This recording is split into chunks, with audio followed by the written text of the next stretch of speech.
Hey everyone, and welcome back to Pastor Paul's Daily Devotion. You're here? I'm here? Let's do this.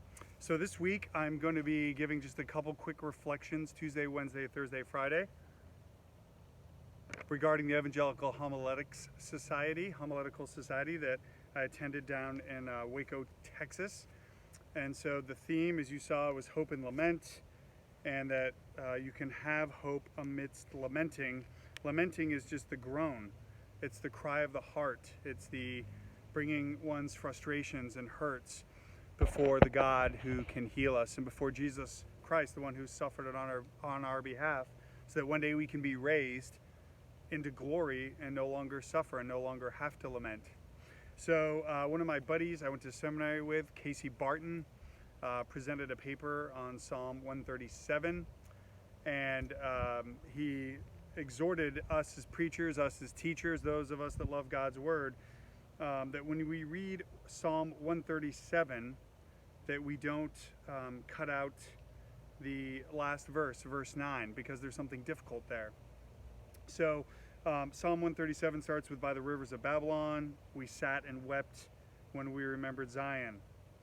So they said, "There on the poplars we hung our harps." And he says, "For there our captors asked us for songs, our tormentors demanded songs of joy. They said, 'Sing us one of the songs of Zion.'" So the psalmist goes on and laments, and then at the end is where most pastors, preachers, teachers, they cut off verse 9, because verse 9 is hard to deal with. It's an imprecatory verse. It's a verse apparently accusing God of wrongdoing and expressing a desire for God's strong justice. And so Psalm 137 verse 9 says this: "Happy is the one who seizes your infants and dashes them against the rocks."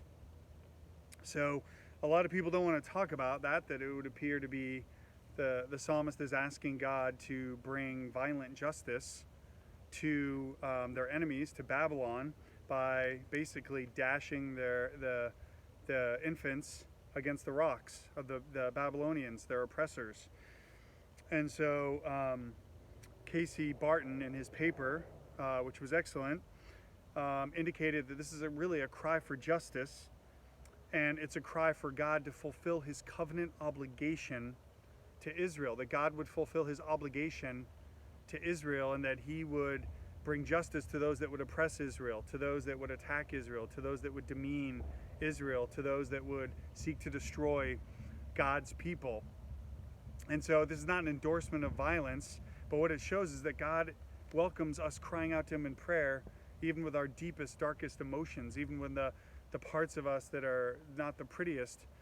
But what the psalmist is getting at here is that he's crying, or she's crying, for justice, that they want God to fulfill his covenant obligations to his people, to bring justice to those who are oppressing them. And so when we lament, let's not be afraid to bring our deepest desires to God, even if they're ugly, and allow God to redeem them and allow God to handle it, because not all justice will be brought about in this life. Yes, God's going to bring justice. We need to fight for justice, biblical, theological justice, righteousness.